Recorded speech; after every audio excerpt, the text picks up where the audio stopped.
Hello, everybody. Welcome back. Welcome in 17 and some change. Happy Wednesday. Happy hump day. I'm AccuDes17 here to bring you my 2 cents. I hope everybody's doing well on their end of the world. For me over here, everything is going well. This is day 11 for me with no marijuana. And I gotta admit, it's been pretty good. It's been pretty great. Um, as I said last week, I think one of the most important things when it comes to kicking an addiction is having strong whys, having reasons why you want to quit that particular thing. Um, Also having goals and having aspirations, having things that you're trying to achieve that are more um, that are more important than the drug itself, or the addiction itself. Um, and I have both of those things. Also, it has been very beneficial to me, um, in terms of quitting, having a relatively healthy lifestyle, right? Um, I went from, as you guys have heard, I went from drinking heavily and smoking a pack of cigarettes a day and doing the marijuana and getting like takeout and shitty food on a daily basis. Um, and not necessarily really engaging in anything productive. Um, and that's essentially the opposite at this point, right? So I get my sunshine, I get my sunlight, I get my exercise. I don't do the alcohols, I don't do the nicotines, the cigarettes. I'm very aggressive in my sleep. Excuse me.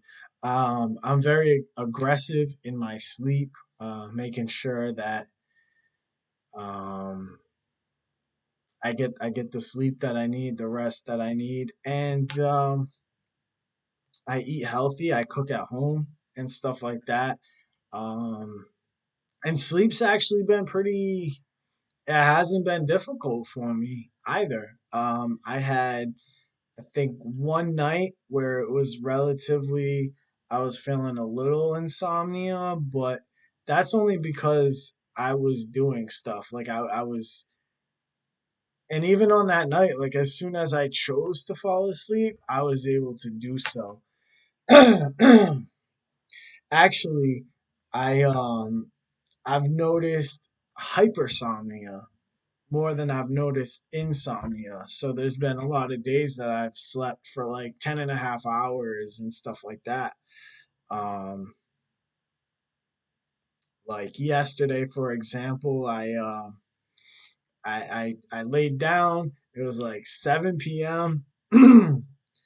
and I was gonna watch a documentary and then go to sleep after it. And nah, I just crashed. I just crashed, and that's like the second time that I crashed like pretty relatively early, and sleep for a long time and stuff like that. Night sweats haven't been a problem for me. I haven't been doing night sweats like crazy. Um, my dreams have been vivid, um, but they're not like super vivid. They're relatively vivid. You know what I mean? Luckily, I haven't had like many nightmares or anything like that. Not too many. I mean, I played Resident Evil and ended up desecrating graves in my dreams. Go figure. But outside of that, nah, it's been the dreams have been pretty decent and stuff like that. Um, I highly recommend keeping a dream journal, writing down your dreams. Um, and then, because like I've said, our dreams can give us a lot of insight into our subconscious and stuff like that. So it's a decent idea to write them down and to kind of reflect on them, or to have, you know me, I like AI. I use AI. Like some people say it just spits out nonsensical things, but that's far from the case in today's day and age. And I kind of cross reference. Like I won't just ask like one AI one a question. I'll ask like three different AIs the same question. But I also have a book, Sigmund Freud, dream analysis and stuff like that, and and then you use kind of your own common sense and your own logic, like that could be stronger than anything else. Is kind of like, all right, where are these dreams coming from? Like, and you try to touch base with yourself and kind of figure it out, what your dreams are trying to tell you and stuff like that. Um, but no, everything's been good, um, as far as that goes, you know.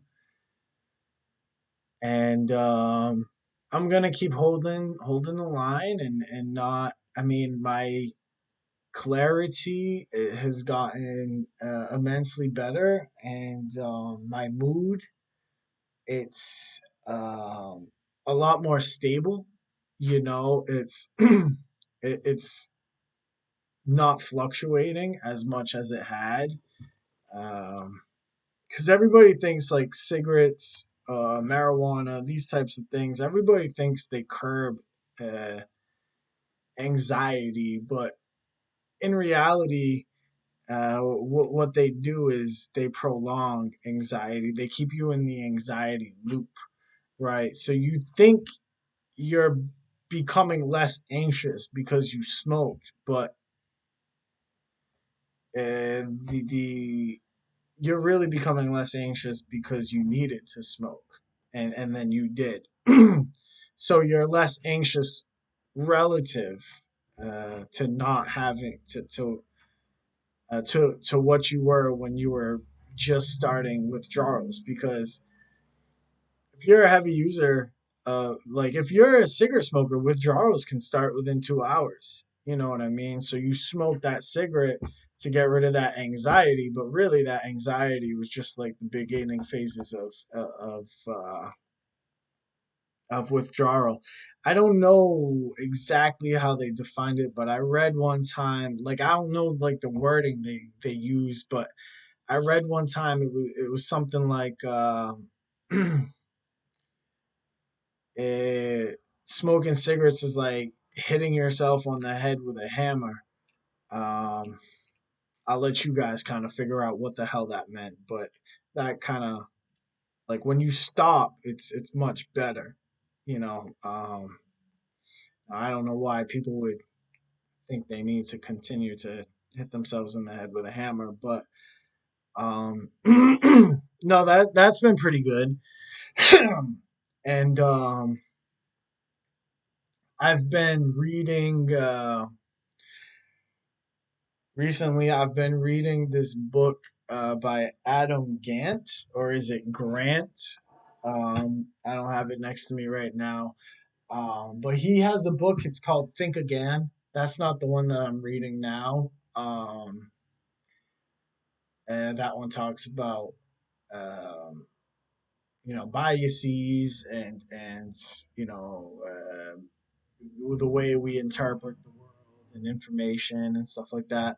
But this one that I'm reading now is called Originals, um, and it talks about how, nonconformists kind of push the world forward, and things of that nature. And one thing that I realized while I was reading is that a lot of people, struggle, uh, myself, but a lot of people, they struggle with, retention, when it comes to reading, and that kind of, it kind of scares them away. Um, from like engaging in the activity and from reading. And a lot of times, like you'll read something, I'll read something, and I'll be like, I don't know, I don't even know what I read and stuff like that. And but reading can also be like a passive activity. It doesn't have to be like you don't have to remember like everything that you read. A lot of times, um, uh, what you're reading in the long run will um, contribute to your mindset, contribute to your attitude, contribute to your knowledge base without you even recognizing it, right? If you read something in a book and you kind of just like read past it, it doesn't really register with you. But then you read something very similar or the same thing in another book, that might make it click. They use the analogy, it's like you don't remember everything that you've eaten in the past, but everything that you've eaten becomes like part of your being, and things like that. Um, and, you know, I if something is important enough to you, it'll stick with you. So that's kind of like you gotta trust your brain to like so you just read and you just trust that like if something is worth remembering, your brain will pick it up, and that is how it works. You'll be reading passively, and then something will grab you because it relates to you can associate it to other thoughts that you've had in the past and stuff like that. So um, don't feel bad about reading if you're not retaining as much, right? This is actually the norm. This is what happens with most people. I mean, you're reading a book, it's 350 pages, like for example. Um, every page has multiple paragraphs. Like you're not expected to remember this ish. If you want at the end of a chapter, you can write down like one or two sentences recapping it. If you want, you can with a pencil underline uh, key concepts so that you could go back in the future and just extract what you've underlined if you want and stuff like that. But no, don't beat yourself up on not being able to memorize the text that you're reading. There are books that I'll read and I'll read a whole book and I'll get like one thing out of it. I'll get like one sentence out of it or something like that. Like one lesson out of the whole. But you read to read. You are exercising your mind, and like I said, all that stuff is cumulative. Like you might not consciously remember it, but all of it is still getting digested and stuff like that. So, um, yeah. And with me, I do way better with like concepts than I do with details. I do way better with like ideas than I do with idiosyncrasies and stuff like that. And maybe you're the same. um, Bitcoin, Bitcoin is being interesting, eh? Um, Whoever's out there that's kind of invested in Bitcoin, it has been absolutely crashing hard, and I'm checking it right now. I mean, it got over 60 today, but it's back down under 60 again. Um, I mean, it's just been for months and months and months uh, on a downward thing. So it hit its all-time high in October, and ever since then, it's just been on a down. It's just been on a down, and now you're starting to hear talks about like, oh, Bitcoin's going to zero, um, Bitcoin's in a death spiral, freaking uh, MicroStrategies, Michael Saylor's selling, and he's been the one that says like never sell ever and stuff like that, and it's like, well, Michael Saylor needs revenue. Michael Saylor is doing a lot of different things, and he needs some money to keep his other companies afloat and stuff like that. But I still have confidence in the asset. Am I a genius? No. Um, do I fully even understand what it is I'm invested in?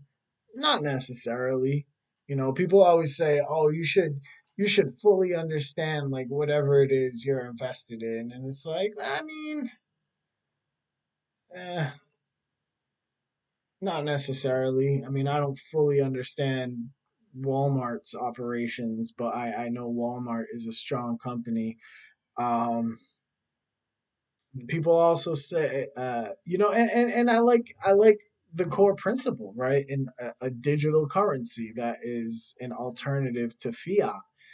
Um, that sounds pretty compelling. You know, one that exists on a ledger that is completely transparent and extremely difficult to hack. At this point, impossible. At this in this day and age, we'll see like what AI does in the future and stuff. But no,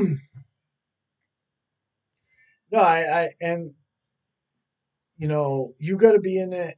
If you're in it, be in it for the long term. Something I heard somebody say yesterday. I forget who it was. He said something fascinating. He said the best um, the best holdings, like the best accounts, um, the best portfolios that exist, investment portfolios, are time and time again are portfolios that belong to dead people, right? Traders don't typically win. Traders get lucky, but long-term investors, that's where it's at. They also say don't uh, use history to predict the future. Don't use the past to predict the future. I think that's silly as well. Um, because the entire point of learning history, like, is to not is to move forward. With reference and with education and with awareness of potential pitfalls and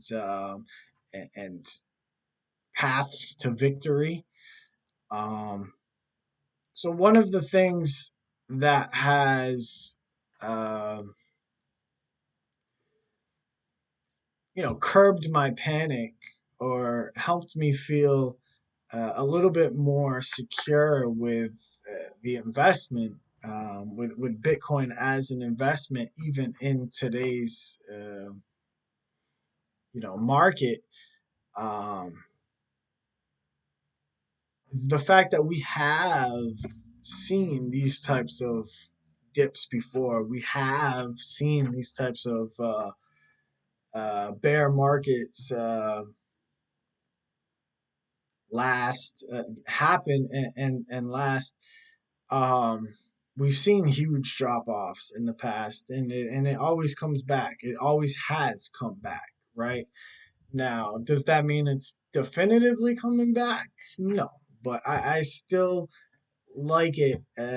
I still imagine it being uh,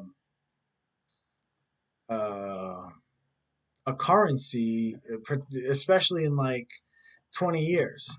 And furthermore, the drops that we're seeing, the huge slides that we're seeing with Bitcoin, um, if you go back historically, every a major downturn um, has been less significant than the one prior to it. So the first time Bitcoin crashed, it crashed like 90 something percent. And then maybe 90 again, 90 something again, and then 70, and then etc. Now it's at like a 50 something percent drawback. But it's like every time it has a huge drawback, it's less of a percentage than it was the last time. Um, so I still think it's gonna do its thing, you know. Um, I found out apparently in terms of the World Cup, I found out that Team USA is playing tonight. This is July 1st as of this recording, and I'm hoping they do. I'm hoping they win. You know, I think it would be great to win. I think it would be a terrible thing to get eliminated.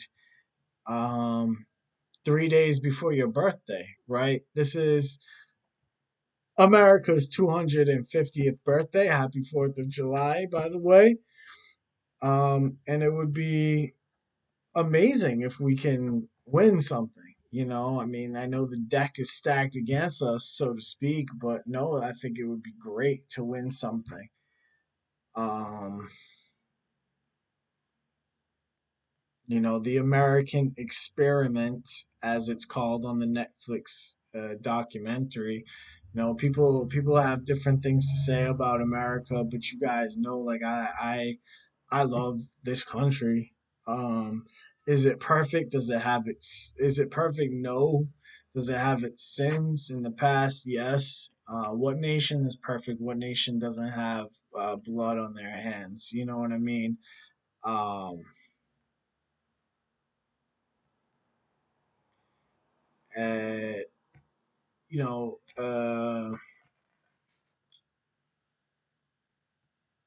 every day you wake up in America, you have freedoms that have very little to do with your actions. You know, I mean, you stayed out of jail, so there's that. That's a plus. But for the vast majority of civilization, past and present, democracy hasn't been the norm. It's been dictatorship and tyranny and things like that. So, personally, I wouldn't even be alive if it wasn't for this country taking in my family, who came from a war torn uh, place. And so I was born here, and this country has harbored me my whole life, and that contributed to um, my safety and well being.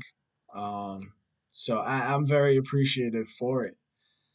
You know, I watched episode one of the American Experiment yesterday, and I took some notes. I thought it was a very well produced, well narrated. The imagery was great. Um, and it did. I mean, I like documentaries, but it was. I find the story of the Americas to be very compelling. You know, and this documentary touches a lot on it. I'm gonna watch the rest of the episodes and stuff like that. Um, but this one was great. I mean, it talked about George Washington and how he didn't have a father growing up, which was like the main reason that he joined the army and stuff like that. Um,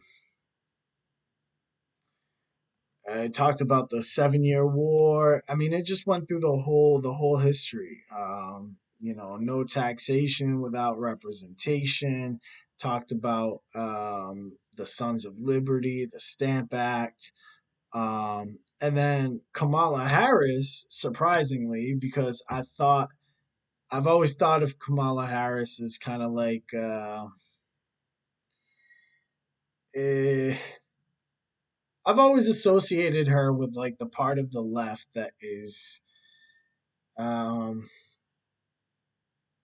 more anti-America, anti-freedom, and stuff like that. But she, she came on there and she was talking good stuff about America. That made me feel good. Um, she said there's freedom from, and this was a good point. This was a smart point. She said there's freedom from, and then there's freedom to. Freedom from tyranny, freedom from oversight, freedom from taxation, without representation. And then there's freedom to speak, freedom to associate, freedom to pursue happiness and stuff like that. So I guess the next episode is about them drafting the Declaration of Independence and stuff like that. Um, this one talked about John Adams and how he was an intense man with high integrity, but um, he was bad at politics. He wasn't a good politician. Um, they talked about how the Stamp Act caused a stir, and uh, so it was replaced with the Townsend Acts, and these were just ways for Britain to tax the colonies and to get their money. It talked about George III, which was a leader of Britain, and how he impacted the war. How he sent tons of troops into like the heart of the colonies. I mean, they had troops stationed before, but mainly like on the outskirts and stuff like that. But no, he sent uh,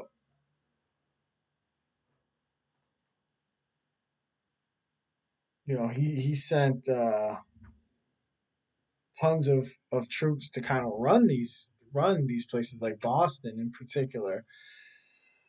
Um, at the time, Britain had an unwritten constitution. It wasn't like a written one. It talked about the Boston Massacre, how the Boston Massacre was a result. The whole fight started with um, one soldier refusing to pay for a haircut. And then he got into a fight with the owners and the patrons and stuff like that. Um, and the first person shot in this conflict um, was ironically of African American descent. So the first person that died, technically the first person that died for this country, um, in terms of our separation with Britain, you could say the first person that died for this country was African American, which is very profound if you think about like the history and stuff like that. Um, John Adams, as much as he was a colonist, this surprised me. He actually represented the British soldiers who did the massacre, um, just because he felt like everybody deserves representation. Um, but eventually, he was still on the colony side. Um, So America, the colonists weren't too happy. The British passed the Tea Act, um, which, in retrospect, would have been beneficial for both nations. It would have saved the U.S. money and it would have saved Britain money, but um, the colonists just did not want to allow that precedent. They just did not want the taxation without representation. That was a really big deal for them, and even if it was, uh, beneficial in the near term, they didn't want that for a long term thing. So that's when you had the Boston Tea Party, where a lot of colonists, because the Brits they were bringing in ships carrying tea, as opposed to where the colonists were getting it at the time, and the colonists, they dressed up as natives and infiltrated the boat and poured all the stuff. And Assassin's Creed, I believe it's three, actually has you kind of play that mission, which is pretty cool. Um, okay, so this is when Britain shut down the ports of Boston and took over the government. So though they had stationed troops in the communities prior, it wasn't until after the Boston Tea Party that they kind of took over the government and stuff like that. Um, that prompted all the colonies, all 13 colonies, to create the congressional colonial thing, Congress, where they all kind of got together and realized the importance of freedom of assembly and freedom of speech, because they got together and bounced ideas off of each other, and things of that nature. Um, then they had better intel than the Brits at that time. So when it was known that the British were going to come and attack Lexington, um, they were gonna capture Sam Adams and John Hancock on the ride, and that's what prompted on the way, and that's what prompted the Midnight Ride of Paul Revere. And the whole one if by land, two if by sea was a an insurance policy on if he never made it. But he did, and the Battle of Lexington, the U.S. lost 8 troops, and the British didn't.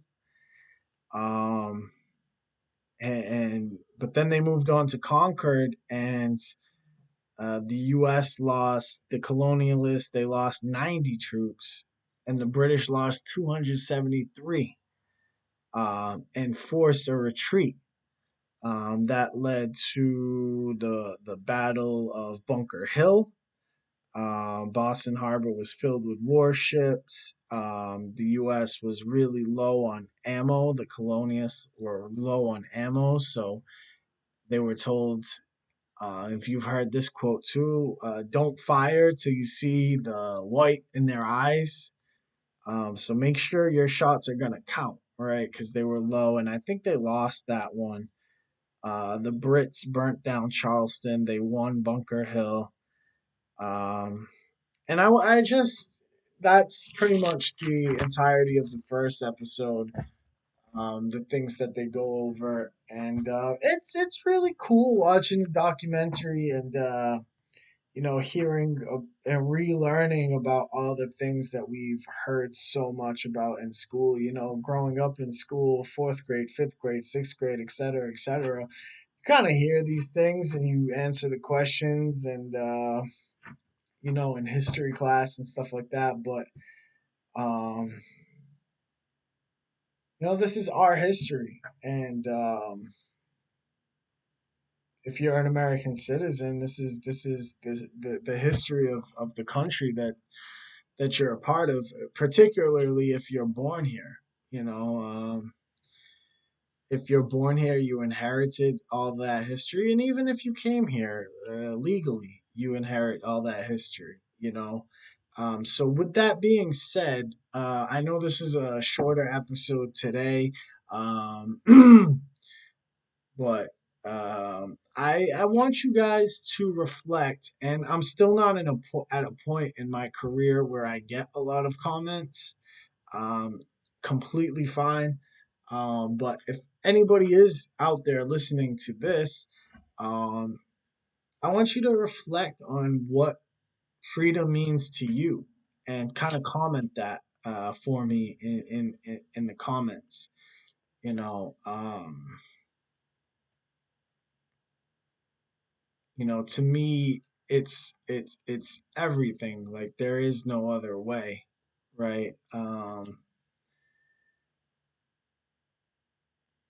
But yeah, just kind of reflect on that. Let me know like what it means, and I know it gets kind of tricky because of our past and stuff like that. And I'm not gonna sit here and use this time to like make excuses for the major sin of our country, um,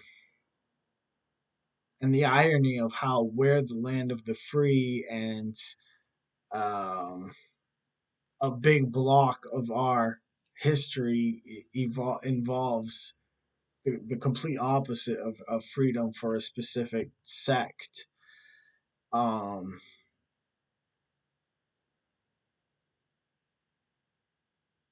but you do gotta give credit for the abolition.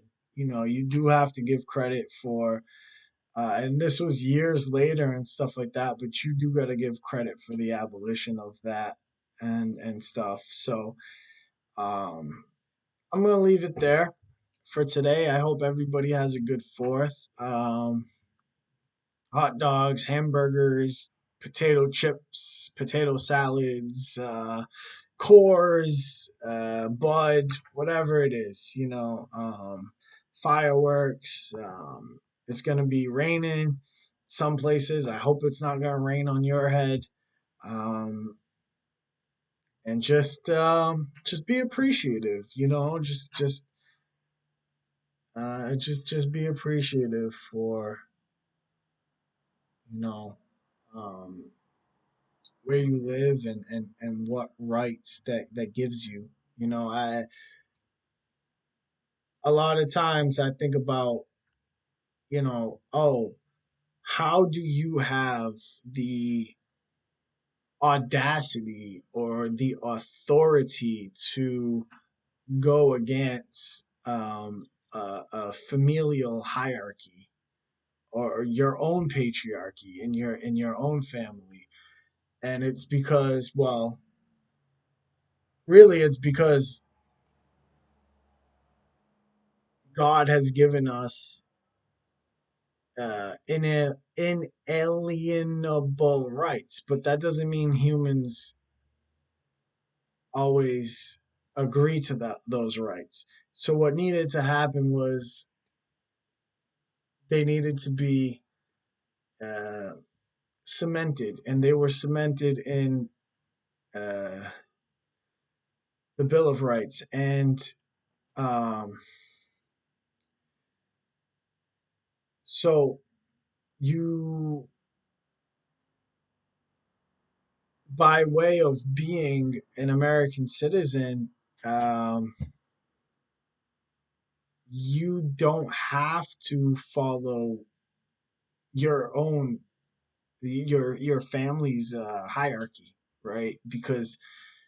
Uh,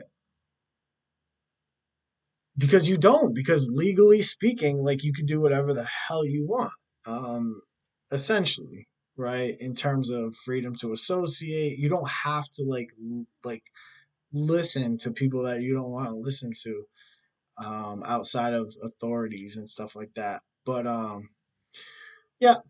So um, I'm gonna leave it there. I'm gonna go do my thing, and I hope y'all have a good one, and a good two, and a good three, and a good fourth. Goodbye.